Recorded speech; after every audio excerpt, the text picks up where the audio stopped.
E aí, pessoal? Preparados para mais uma dose de realidade nua e crua, daquelas que não aparecem nos filtros do Instagram?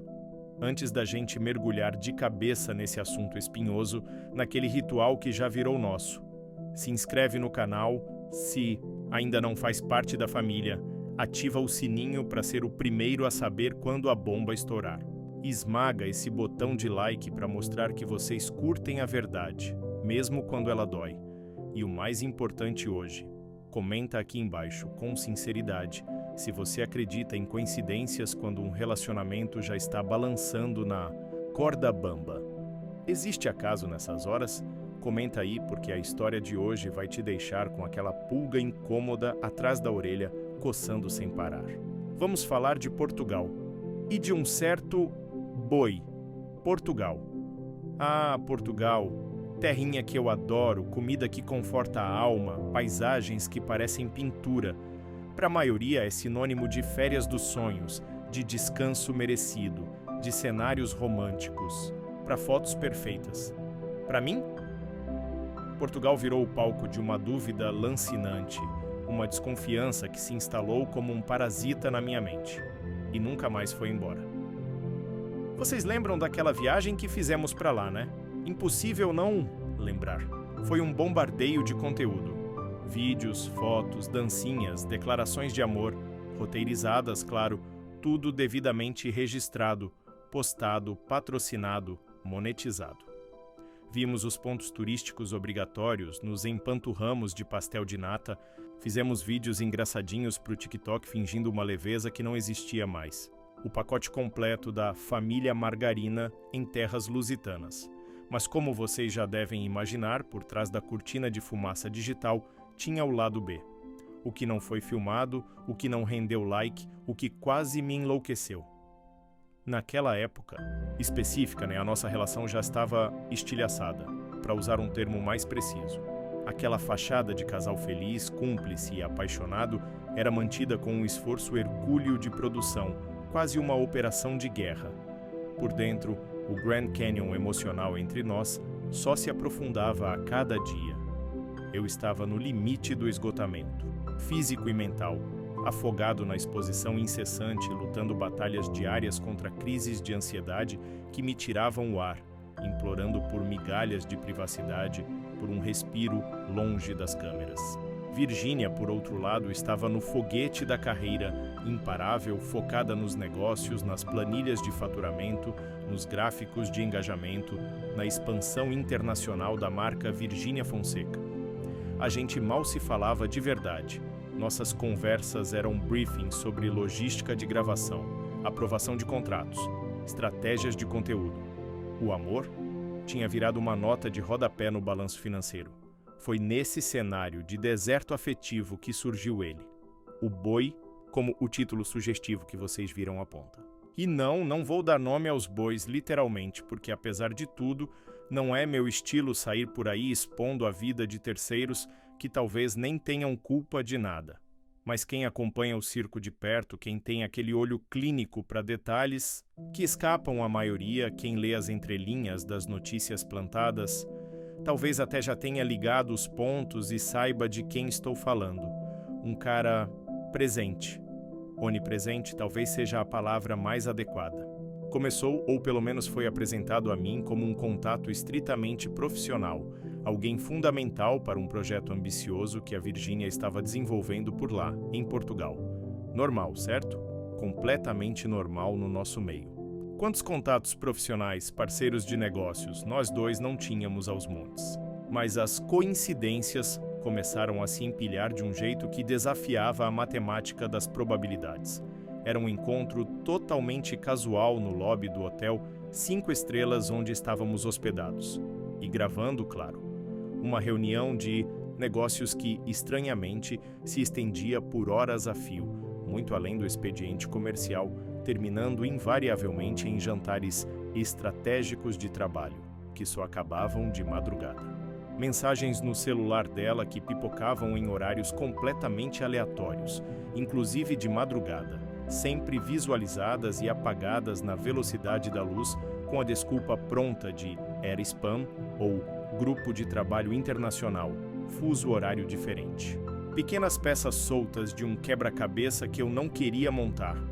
Isoladas, poderiam realmente não significar absolutamente nada, mas quando você já está pisando em ovos na própria casa, quando a confiança já foi dinamitada pela falta de diálogo e pela priorização doentia da imagem sobre a realidade, quando você sente que está perdendo a pessoa que ama para um personagem frio ou para uma ambição que não conhece limites, essas pequenas peças começam a formar uma imagem assustadora na sua mente. Lembro de um dia específico com uma clareza que dói. Tínhamos uma gravação externa agendada, num daqueles palácios deslumbrantes perto de Sintra. Cenário perfeito para vender a ilusão de romance. Eu estava tentando, juro por Deus que estava tentando entrar no clima, vestir a máscara do marido apaixonado, fazer o meu papel no espetáculo. Mas minha cabeça estava a 1000 por hora, um turbilhão de inseguranças e suspeitas. Na noite anterior, tinha visto de relance, por cima do ombro dela, uma troca de mensagens no WhatsApp dela com o tal sujeito. Nada explicitamente comprometedor. Nada que eu pudesse usar como prova num tribunal imaginário. Mas um tom de intimidade, de piadas internas, de cumplicidade genuína que eu, o marido, não via mais direcionado a mim há meses, talvez anos. Fui perguntar com o coração na mão, tentando não parecer o marido ciumento clichê. A resposta veio ríspida, cortante. Para de ser paranoico, Zé. É só trabalho. Você está procurando pelo em ovo, vendo coisa onde não tem. Foca na gravação que a gente tem que entregar. Paranoico. Essa palavra virou minha companheira constante, meu carimbo oficial. Qualquer sombra de desconfiança minha, qualquer pergunta mais incisiva sobre a agenda dela, sobre as companhias dela, era imediatamente rebatida e invalidada com o rótulo de paranoia, ciúme infantil, insegurança masculina tóxica. E o pior é que, em parte, talvez fosse mesmo.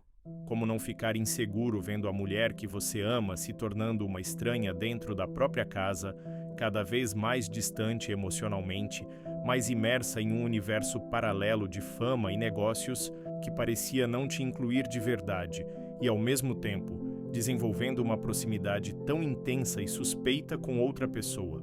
A linha tênue entre a paranoia destrutiva e a intuição protetora fica quase invisível nessas horas de angústia. Naquela maldita gravação em Sintra, quem aparece do nada? Ele, o boi. Nossa, que coincidência incrível encontrar vocês. Aqui, disse ele com um sorriso que me pareceu ensaiado demais. Estava apenas passeando por ali, naquele dia, naquela hora. Aham. Veio nos cumprimentar, todo cordialidade, todo profissionalismo. E eu vi. Mesmo tentando não ver, meus olhos registraram. Eu vi a forma como eles se olharam quando acharam que eu não estava prestando atenção.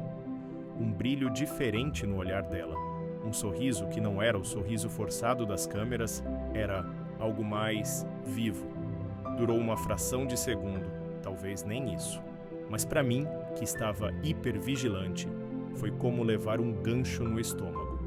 O ar me faltou. Tentei disfarçar a tontura, a náusea. Continuei a gravação no piloto automático, repetindo as falas que me mandavam, forçando um sorriso.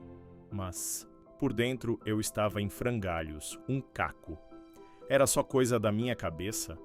Era a minha insegurança crônica projetando fantasmas? Ou tinha algo podre realmente acontecendo ali, bem debaixo do meu nariz torto de goiano, enquanto eu era obrigado a performar felicidade para as lentes? As coincidências não pararam por aí, pelo contrário, pareciam se multiplicar como coelhos. Um dia ela me disse que precisava resolver umas pendências urgentes do tal projeto, que demoraria bastante e talvez nem voltasse para o almoço. Ok. Horas depois estou no hotel tentando distrair a cabeça brincando com as meninas e recebo uma mensagem no Instagram de um conhecido, um brasileiro que morava em Lisboa. E aí, Zé? Vi a Virgínia agora há pouco num café super charmoso aqui no Chiado. Parecia bem animada, bem acompanhada por um cara. Achei que era você, mas não era. Tudo certo por aí? Meu sangue congelou nas veias. Senti um frio na espinha. Mandei, Uma mensagem para ela tentando soar casual. Oi, amor, onde você está? Tudo bem por aí? A resposta demorou uma eternidade para chegar, e quando chegou foi vaga, quase desdenhosa. Reunião ainda, Zé. Coisa chata de trabalho. Depois te ligo. Meu estômago revirou. Por que mentir? Por que a necessidade de esconder? Se era só trabalho, por que não dizer simplesmente onde estava, com quem estava? A dúvida começou a se transformar em uma certeza amarga, dolorosa. Confrontei ela naquela noite, quando ela chegou tarde, com um perfume diferente e um brilho nos olhos que não era cansaço de trabalho. Mostrei a mensagem do meu conhecido, perguntei por que ela tinha mentido sobre o local. A reação dela não foi de constrangimento nem de culpa, foi de fúria, uma fúria defensiva que atacava para não ter que se explicar. Você está me espionando agora? É isso mesmo? Colocando seus amiguinhos para me vigiar como se eu fosse uma criminosa? Que baixo nível, Zé Felipe! Eu não acredito que você chegou a esse ponto. Ela virou o jogo com uma habilidade impressionante. A questão central não era mais a mentira dela, a falta de transparência, mas sim a minha desconfiança, a minha invasão de privacidade.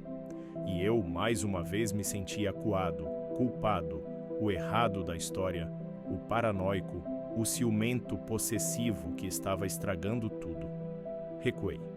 Engoli em seco a desconfiança e a mágoa. O que mais eu podia fazer? Eu não tinha provas concretas, irrefutáveis, apenas um oceano de coincidências altamente suspeitas e uma intuição que berrava perigo na minha cabeça 24 horas por dia. Essa viagem a Portugal, que deveria ter sido mais um capítulo do nosso conto de fadas fabricado, marcou um ponto de não retorno. Aquele fio tênue de esperança que eu ainda alimentava teimosamente de resgatar nosso relacionamento, de encontrar um caminho de volta um para o outro, se partiu definitivamente ali. Porque a dúvida da traição, mesmo que ela nunca seja confirmada com fotos ou vídeos, é um veneno lento e corrosivo que contamina a alma, que destrói a autoestima, que te faz questionar a sua própria sanidade. Você passa a analisar cada gesto, cada palavra não dita, cada olhar desviado. A intimidade, que já era uma miragem entre nós, desaparece por completo, vira pó. Como se entregar de corpo e alma a alguém que você suspeita que está te enganando pelas costas, que está rindo de você enquanto você performa o papel de marido feliz. Até hoje, neste exato momento em que falo com vocês, eu não tenho a resposta definitiva, o carimbo de traição confirmada ou mera coincidência.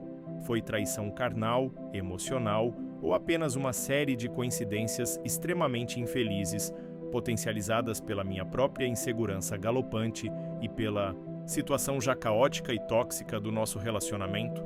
Sinceramente, não sei. E talvez eu nunca saiba com certeza absoluta.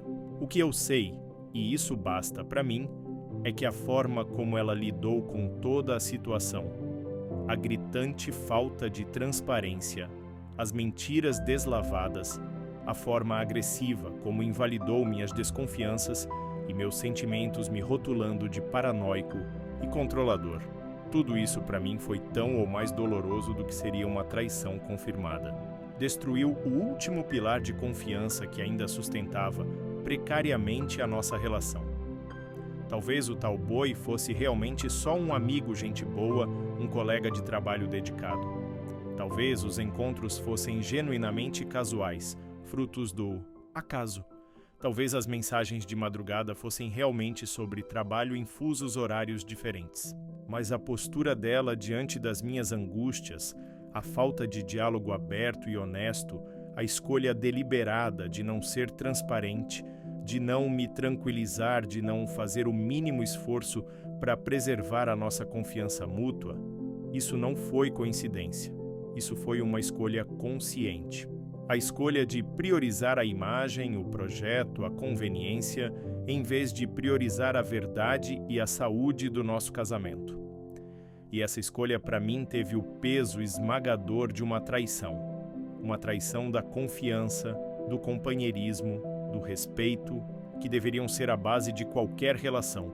Então, a pergunta do título continua ecoando na minha cabeça, e talvez na de vocês agora. Virgínia com um boi em Portugal.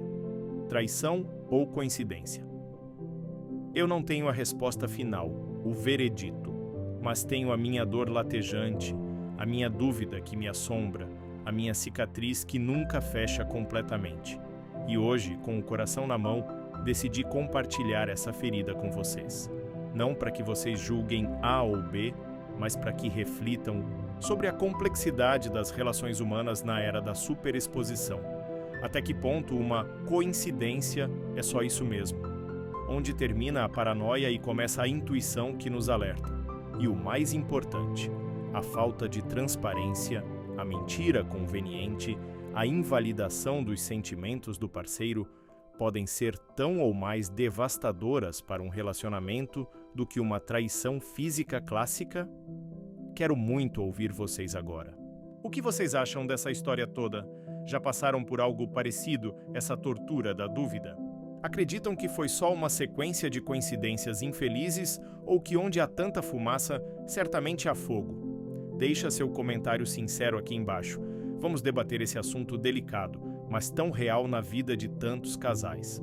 E claro, se essa conversa difícil te tocou de alguma forma, se te fez pensar, se inscreve no canal, deixa o like para fortalecer nossa comunidade e ativa o sininho. Porque aqui, doa a quem doer, a gente busca a verdade, mesmo que ela não caiba num post de Instagram.